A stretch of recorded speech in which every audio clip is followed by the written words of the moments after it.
Welcome back to the deep dive. Today, we are stripping away some of the guesswork from something that frustrates, confuses, and let's be honest, delights millions of us, the golf swing. Exactly. But I want to be really clear right off the top. We aren't just talking tips today. This isn't the usual fix your slice in 5 minutes kind of thing. But does I will. We are looking at a document that, honestly, it seems to fundamentally change the whole philosophy of how a swing is built. We're getting into the Henrik Jentsch method from the SFT Golf Academy 360 degrees. Which is powered by AI Golf Jet. It's a fascinating read. It starts with a premise that's kind of like a splash of cold water in the face. How so? It draws this very sharp line in the sand right away. It says there's a huge difference between just hitting balls and actually engineering a golf swing. I really paused on that. Engineering a golf swing. Yeah. It sounds so much more, I don't know, deliberate than what I normally do. Which is Hoping for the best, swinging hard, and just praying it doesn't end up in the water. And that's exactly the problem Jentsch identifies. He says most of us are stuck in this cycle of guessing. You hit a bad shot, you guess what went wrong. I lifted my head. Right, I swayed. Then you try a fix based on that guess, and then you guess if the fix even worked. It's so inefficient. So what's his solution? It's a simple mantra, really. We do not guess, we measure. Okay. So we're moving from superstition to science. I like that. We are. And the roadmap for this deep dive is really about understanding 4 key pillars of his method. Okay, lay them out for us. First, we have to talk about why your brain is, it's actively lying to you about where you're aiming. Lying to me. Okay. Second, we're going to look at this sort of controversial idea that your hands actually control your feet, not the other way around. Sense sounds backwards. It does. Third, we'll get into what he calls the 10 critical impact factors and the biomechanics of staying injury-free. And finally, there's a very specific homework protocol. And it's honestly the complete opposite of what most of us do at the driving range. Okay, let's unpack this. I have to start with that first point because it feels like a personal attack. You're saying my brain is lying to me about where I'm aiming. It's a survival mechanism that just happens to ruin your golf game. Great. Jentsch calls this recalibrating perception. In the opening part of his lessons, he points out that almost every golfer believes they are aiming down the line.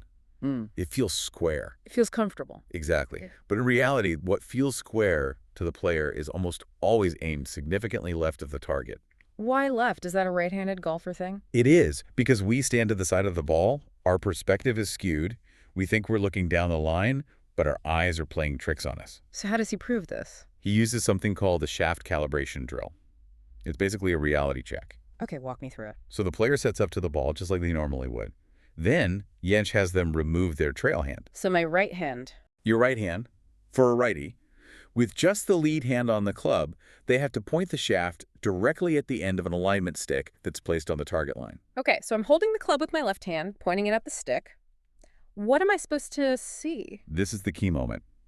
Jentsch asks the player to look at the club face relative to that stick. Now, he describes it as looking maybe 45 degrees open, but that's hard to picture. Let's use a clock face. Yeah, a clock face helps. Imagine the target is 12 o'clock. Most golfers, when they set up, they think they're aiming at 12. But because of that brain bias, their straight is actually pointing at, say, 10 or 11 o'clock. They're closed. They're closed. So Jentsch forces them to rotate that club face until it feels like it's pointing at 2 o'clock. 2 o'clock. Yep. That is going to feel like I'm aiming into the parking lot on the right. And that is the aha moment. Yeah. He asks the player to put their right hand back on the grip while keeping that 2 o'clock position. And almost universally, the player just panics. They physically recoil. They say, I'm going to shank this. This feels like I'm going to shank it straight right. Exactly. Because their normal was actually left. So by putting them in neutral, he's terrified them. That terror is the proof. It is. Jentsch explains that this uncomfortable feeling, this sensation of aiming into the woods, is actually neutral. Your brain has been biased left for so long that straight feels completely wrong. That is wild. It explains so much about why I can hit it okay on the range, but the second I'm on the course and the alignment aids are gone, I fall apart. Context changes everything. The range has parallel mats. The course has trees, weird angles. If you trust your eyes, you lose. Jentsch says explicitly, we are not adjusting the club, we are recalibrating the brain. So if you don't fix that perception first, everything else is just a Band-Aid. A Band-Aid on a broken foundation. You have to accept that feeling of wrongness to actually be right. That is a huge psychological hurdle. We have to suspend your disbelief. Trust the measurement, not your nervous system. Okay, assuming we can get over that panic attack, let's move to the mechanics. And this is where I kind of have to push back a bit. Okay. The source talks about the release and this hierarchy of movement. But I've watched a golf my whole life. Every commentator, every magazine, every YouTube guru talks about ground reaction force. Right, power from the ground up. Power from the ground up. You fire the hips, you push off the earth, and the hands just come along for the ride. But Jentsch seems to be saying the opposite. He is. He's saying the hands control the feet. That just sounds backwards. Is he saying we shouldn't use our bodies? Not at all. He's saying we've confused the cause with the effect. Yeah. This is the section on the release, or as you said, the tail wagging the dog. Okay. Jentsch lays out a hierarchy. Hands determine delivery. Delivery determines face control. And face control determines ball flight. So the hands are the boss. The hands are the boss. Look, think about it this way. If your brain knows your hands are in a terrible position, say the face is wide open, your body will instinctively stall its rotation. It has to. To give the hands time to catch up. To give your hands time to catch up and flip the club square. Your bad footwork is actually a brilliant athletic reaction to bad handwork. Wait, that actually makes a ton of sense. So my stalled hips aren't the problem.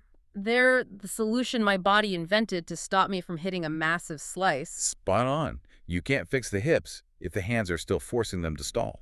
So how does he prove this one? There's another drill, I assume. Of course. It's the half-swing integration drill. And it's designed to show how the body reacts to the club, not the other way around. How does it work? You make a controlled half backswing, then you return the club down really slowly, and this is crucial, without hitting a ball, and you stop exactly at that calibrated shaft position we just talked about. That 2 o'clock feel. That 2 o'clock feel. You're not trying to turn your hips, not trying to shift your weight. You just move the hands to that spot. And Jentsch asks the player to just freeze and observe. What did your body just do? Exactly. Where's your weight? How does your lead leg feel? And what's the answer? I'm guessing it all just sort of happens. Without the player even trying to use their legs, they find their weight has shifted forward naturally. The lead side has firmed up. The lower body has organized itself. Just by focusing on where the hands stop. Yes. The body has to move that way to get the hands to that spot. It's a biomechanical law. If you put the hands in the correct delivery position, the body must clear out of the way to accommodate them. That is, honestly, it's a relief. Trying to consciously manage my knees, my hips, my shoulders all at once is impossible. I feel like an octopus trying to fold a fitted sheet. It's cognitive overload. Jentsch puts it this way.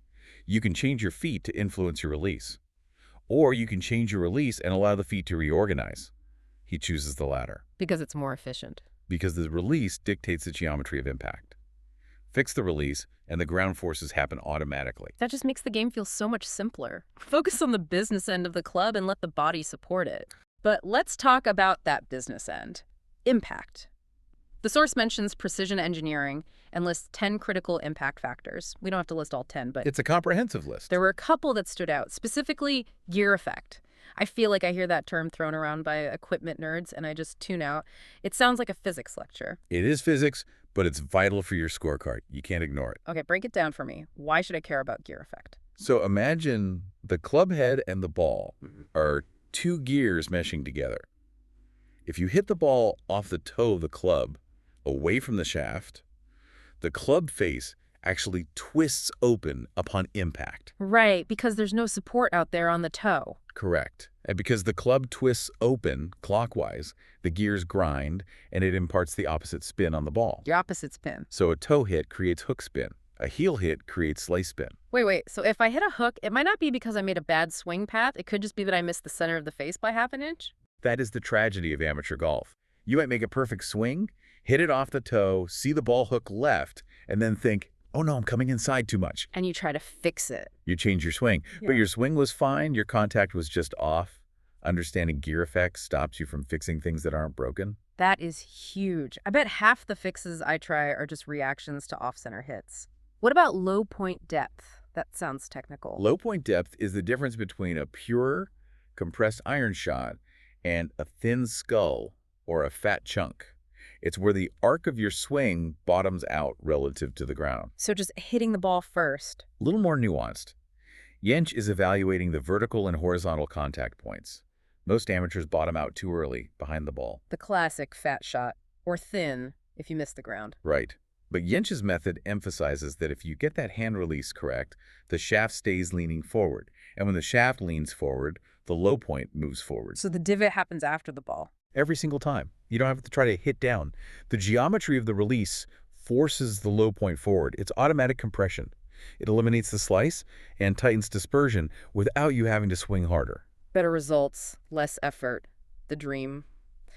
But there's a warning label on this deep dive, too. We have to talk about structural integrity. This is so important. Golf is a repetitive motion sport. If you do it wrong, you get hurt. Jentsch focuses heavily on something called side bend. What is side bend exactly? The lateral tilting of your spine during the downswing. So imagine standing straight up, then leaning your right shoulder down towards your right hip. That motion is side bend. And it's a real Goldilocks situation. It has to be just right. What happens if you have too little? Too little side bend, you stay too upright. Your shoulders turn flat. And this forces the club to come over the top. The classic slice move. A classic slice. So intuitively, what do golfers do? They try to fix this by adding more side bend. They crunch that right side down to try and swing from the inside. Okay, so more side bend fixes the slice. What's the problem with that? The problem is your spine is not designed to crunch like that at high speed. The source gets very specific here about the medical risk. It overloads the lumbar spine, specifically compressing the L4 and L5 vertebrae. Ouch. Think of your spine like a credit card. You can bend it back and forth a little, it's fine.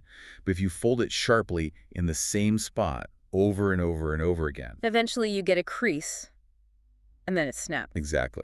Jentsch is saying that excessive side bend, which is actually pretty popular in modern power swings, is basically folding that credit card in the danger zone every single swing you make. That's a terrifying image, so he's trying to build a swing that doesn't snap the credit card. Performance must never compromise longevity. He's building a swing that is efficient and sustainable. I really appreciate that focus. It's not just about this weekend. It's about being able to play when you're 70 without needing a back fusion. A swing you can't repeat without pain is a useless swing.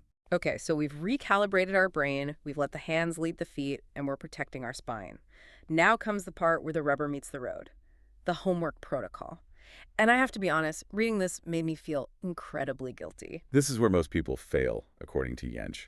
We all go to the range, buy the large bucket, put our headphones in, and we engage in mindless repetition. Guilty. It's therapeutic. I just want to hear the sound of the ball. I want that dopamine hit of one good shot. It might be therapeutic, but it's not engineering. It's gambling. You hit 50 bad shots to get 5 good ones, and you leave remembering the 5 good ones. But your nervous system remembers the 50 bad ones. That's the one. Jentsch gives a very specific and honestly a very disciplined prescription. It's boring work. Lay it on us. What's the protocol? First off, no ball. No ball. At the driving range, people are going to look at me like I'm crazy. Let them look. Oh. The protocol is 20 slow-motion repetitions daily. You make the swing, and you stop at that calibrated shaft position we talked about every single time. So you're grooving the feeling without the distraction of, did I hit it good? You are grooving the pattern.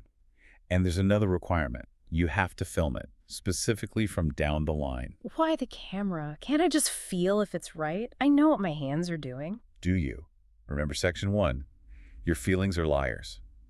Your feel is calibrated to your old, bad swing. Right. You might feel like your hands are in the perfect spot, but the video will show the club face is shut and you're over the top. You need the camera to objectively confirm that the shaft is truly aligned with the target. That's a great point. The camera doesn't have an ego. It just shows you the truth. Only after you master those slow-mo reps do you move to 50% speed, and only then do you go to full speed. The motto is, structured repetition creates elite motor patterns. It's the difference between practicing a mistake and practicing a solution. Exactly. It sounds tedious, but I can see why it works. You're building muscle memory on a clean slate. It's like learning a language. You don't start by trying to write a novel. You start with the alphabet, and you don't write the novel by guessing how to spell the words. So if we zoom out, what's the core message of the Henrik Jentsch method for the average golfer? It really all comes down to cause and effect. He's not teaching static positions just to look pretty. He's teaching that if you understand the cause, the release, then the effect, a stabilized body and predictable impact will follow. It's about taking back control. It is. When impact becomes predictable, confidence grows. And as the source says, confidence wins tournaments. But even if you don't play in tournaments, confidence makes the game fun. Absolutely. There's nothing worse than standing over a ball on the first tee with people watching and having absolutely no idea where it's going to go. That anxiety can ruin the whole day. And that anxiety comes from guessing. Jentsch sums it up beautifully. He says, "A great golf swing is not built through force. It is engineered through understanding." That's a powerful takeaway. We spend so much time trying to muscle the ball, trying to force our bodies into these positions we saw on Instagram, when really we should be engineering the motion from the impact backwards. It goes back to that very first idea. Do not guess, Hmm. measure, educate your perception. It's a fascinating look into how high-level instruction is evolving. It's not just keep your head down anymore. No, it's biomechanics, it's psychology, structural engineering, all rolled into one. And it forces you to be honest with yourself. Which brings us to the end of this deep dive. We've covered the lying brain, the hierarchy of the hands, and the safety of the spine. But before we go, I want to leave you with something to think about. Okay.